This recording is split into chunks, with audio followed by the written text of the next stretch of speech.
Shalom Bapak Ibu Saudara, apa kabar kita pada pagi hari ini? Kita percaya bahwa penyertaan Tuhan senantiasa baru dalam setiap kehidupan kita. Apapun yang boleh kita jalani hari-hari ini, percaya bahwa penyertaan Tuhan selalu ada buat hidup kita. Terima kasih Tuhan. Penyertaan-Mu Tuhan, segalanya bagiku, hadir-Mu di hidupku, terutama bagiku. Penyertaan-Mu, penyertaan-Mu Tuhan, segalanya bagiku, hadir-Mu di hidupku, terutama bagiku. Anugerah-Mu,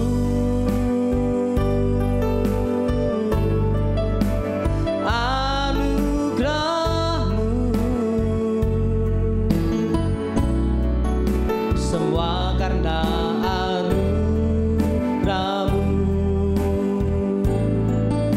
bukan karena kekuatanku. Anugerah-Mu,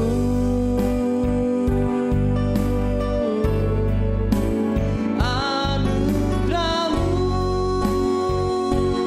Tuhan, kasih dan sayang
menjadi kekuatan dalam setiap kehidupan kami. Kami percaya pada pagi hari ini setiap hati kami dipuaskan oleh hadirat-Mu. Tiba saatnya Bapa kami mendengar firman-Mu Tuhan, urapi setiap hati kami, urapi yang menyampaikannya, biarlah setiap hidup kami dikuatkan oleh firman-Mu. Dalam nama Yesus, haleluya, amin. Shalom, selamat pagi Bapak Ibu yang dikasihi Tuhan. Saya percaya hari ini adalah hari yang benar-benar indah, karena hari ini diberikan Tuhan kepada kita dengan penuh berkat. Mari kita mengawali segala sesuatu, kita letakkan di dalam Tuhan supaya hidup kita ini diberkati dan dituntun oleh-Nya. Dan hari ini saya mengajak untuk bersama-sama membangun sebuah kehidupan atau membangun hidup kita di dalam kesetiaan. Kita bangun hidup dalam kesetiaan.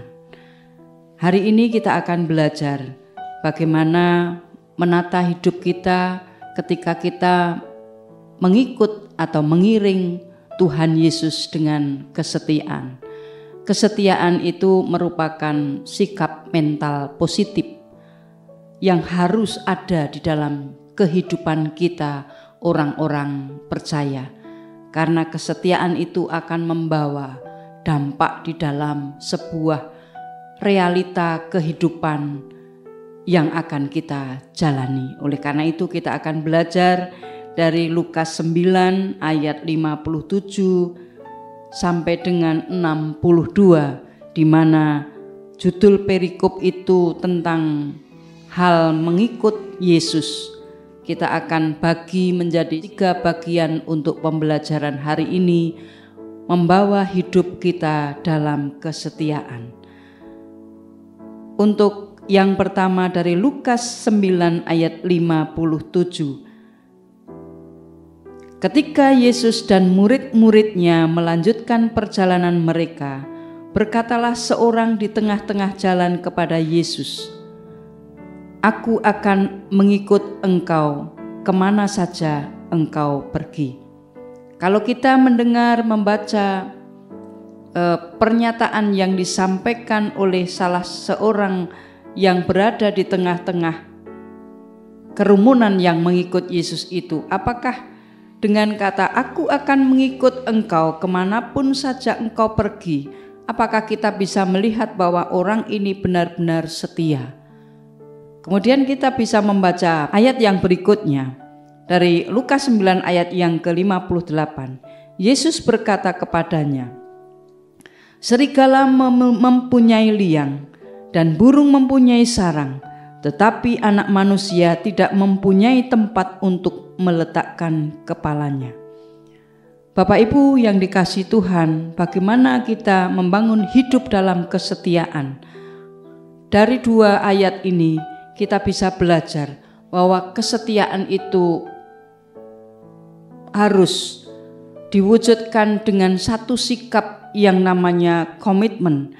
Kesetiaan mengikut Yesus itu tidak hanya kita melihat bagaimana menikmati sebuah berkat, tetapi kita harus siap yang namanya menerima penderitaan, kesulitan, bahkan tantangan di dalam kehidupan kita.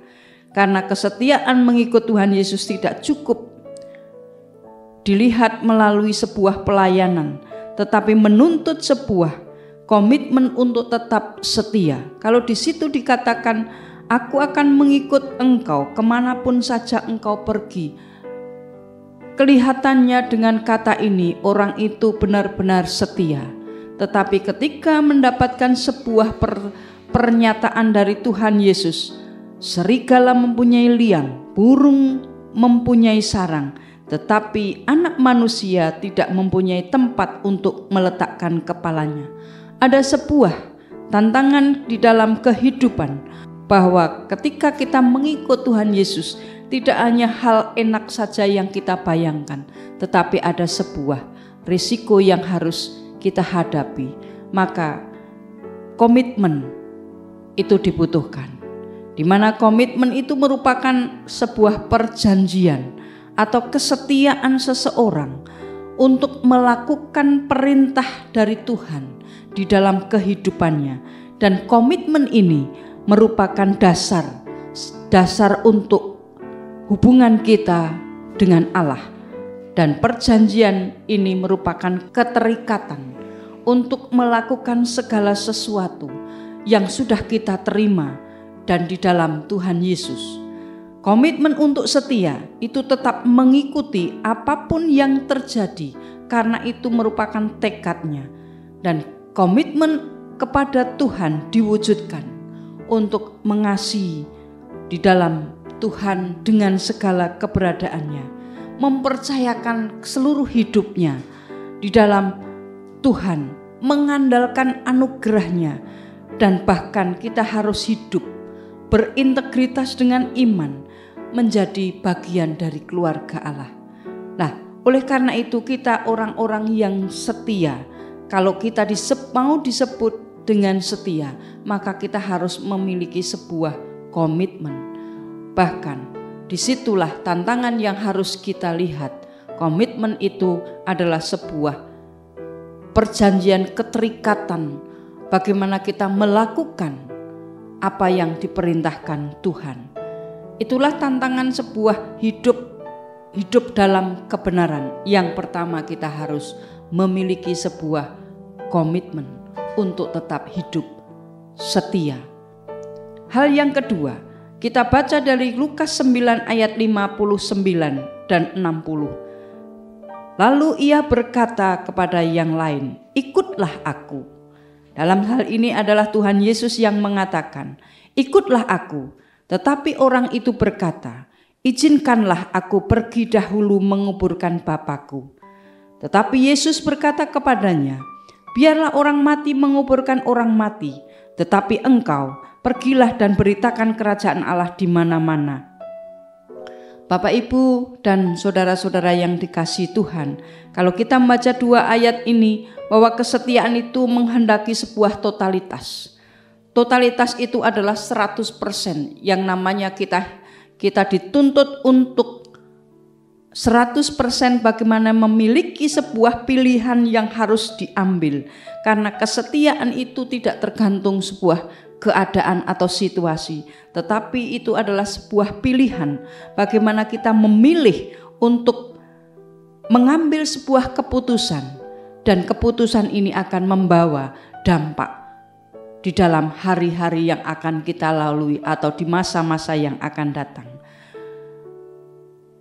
Di dalam ayat itu meminta izin untuk pulang ke rumah menguburkan bapaknya. Tindakan orang ini adalah merupakan sebuah alasan, penolakan, panggilan akan yang diberikan oleh Tuhan Yesus, dan pilihan yang dipanggil ini adalah bukan dilihat dari sebuah prioritas. Maka setiap pilihan yang kita ambil itu menunjukkan sikap prioritas.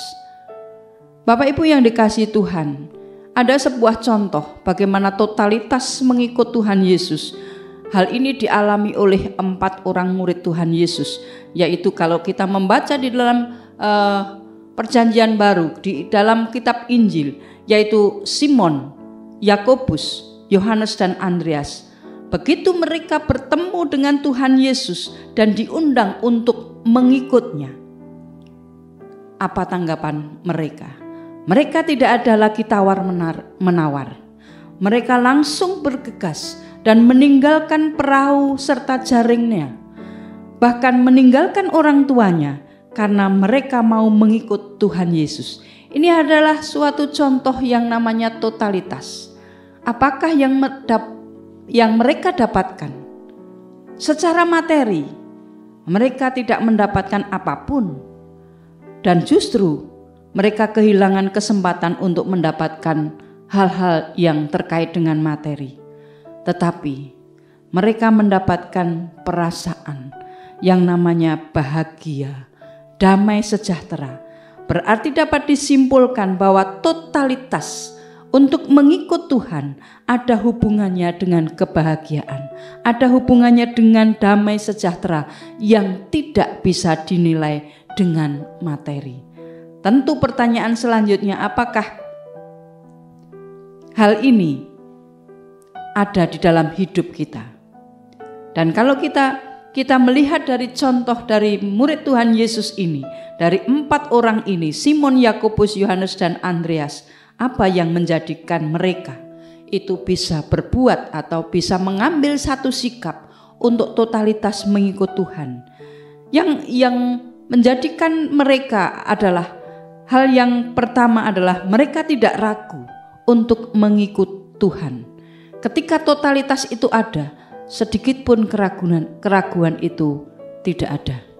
Jadi sikap ragu-ragu mereka tidak ada. Itulah totalitas yang mereka ambil dari sikap ketika ia diundang dan mengikuti Tuhan Yesus.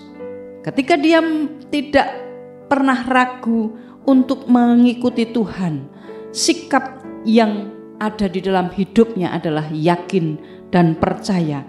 Ketika mengikuti Tuhan, segala apa yang dibutuhkan pasti dicukupkan oleh Tuhan. Karena damai sejahtera itu datangnya dari Tuhan. Hal yang kedua yang dirasakan atau yang dimiliki oleh keempat murid Tuhan Yesus itu adalah menyadari bahwa kerajaan Allah itu sudah dekat. Nah, itulah yang menjadikan hal mengapa dari keempat murid Tuhan Yesus mengambil satu sikap untuk totalitas mengiring Tuhan Yesus, yang menjadikan bagian dari sikapnya untuk melihat bagaimana Tuhan itu tidak pernah meninggalkan, karena Tuhan itu adalah setia. Nah, yang berikut adalah kita bisa belajar dari kitab Lukas 9 ayat 61 dan 62. Dan seorang lain lagi berkata, "Aku akan mengikut Engkau, Tuhan, tetapi izinkanlah aku pamitan dahulu dengan keluargaku."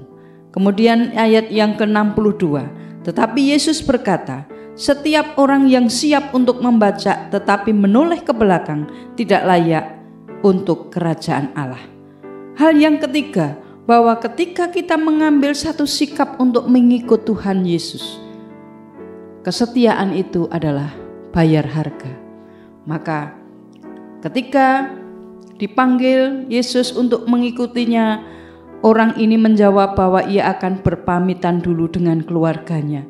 Kemudian di ayat berikutnya Tuhan Yesus mengilustrasikan tidak mungkin menghasilkan bajakan yang baik kalau yang membacak itu menoleh ke belakang. Artinya kita mengikut Tuhan Yesus, kalau kita ingin setia, kita harus bayar harga. Kita harus satu pandangan, fokus hanya kepada Tuhan Yesus. Ketika kita ada gambaran membacak, bagaimana kita membacak arah pandangan itu tidak ke depan, masih menoleh ke belakang, tentu hasil bajakan itu juga tidak baik.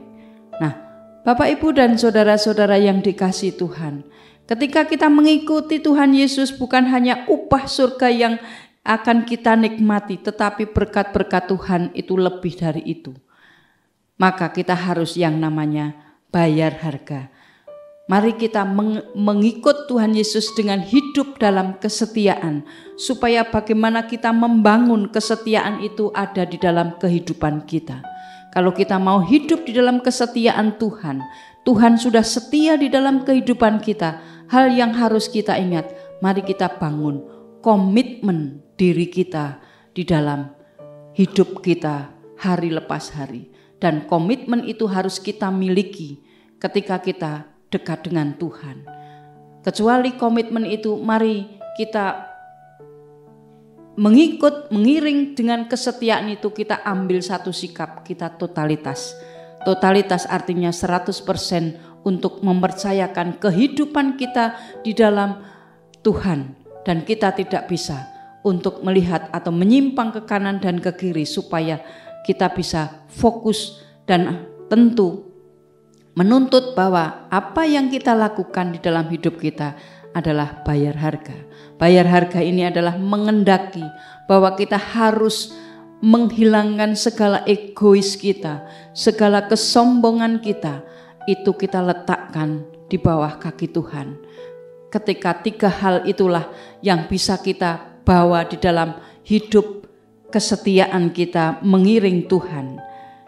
Dan kesetiaan itu harus ada di dalam setiap kita, dan kita mengingat karena Tuhan sudah setia kepada kita di dalam hidup kita.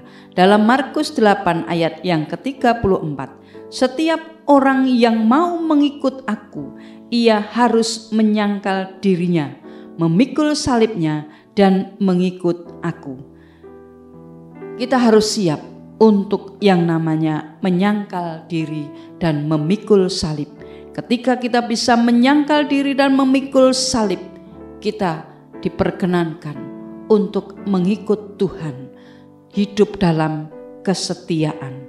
Dan kesetiaan itulah yang membawa semakin hari semakin kita dibawa untuk berkenan di hadapan Tuhan.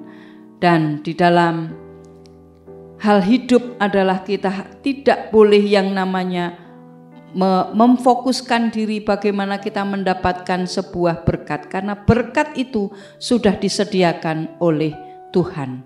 Di dalam Ulangan 5 ayat 33, segenap jalan yang diperintahkan kepadamu oleh Tuhan Allahmu haruslah kamu jalani, supaya kamu hidup dan baik keadaanmu serta lanjut umurmu di negeri yang akan kamu duduki. Inilah janji Tuhan yang sudah diberikan kepada kita. Kalau kita ini menginginkan sebuah keadaan yang baik, lanjut umur, bahkan dimanapun kita mendapatkan berkat, di situ Tuhan sudah mengatakan bahwa segenap jalan yang diperintahkan Tuhan itu haruslah kamu jalani. Kita jalani hidup kita sesuai dengan firman Tuhan. Karena upah itu bukan tujuan hidup kita untuk setia kepada Tuhan. Tetapi firman Tuhan sudah menyatakan selalu ada upah dalam perjuangan kesetiaan kita yang kita kerjakan. Jadi bukan secara untung rugi kita akan mendapatkan upah. Upah itu sudah disediakan oleh Tuhan. Maka mari kita hidup di dalam kesetiaan. Hidup di dalam kesetiaan dengan komitmen mengikut, mengiring Tuhan yang disertai dengan totalitas dan bayar harga. Kita harus menata hidup kita, meletakkan ego kita, meletakkan kesombongan kita, supaya kita semakin hari semakin berkenan di hadapan Tuhan. Selamat memasuki hari ini dengan berkat Tuhan. Tuhan Yesus memberkati.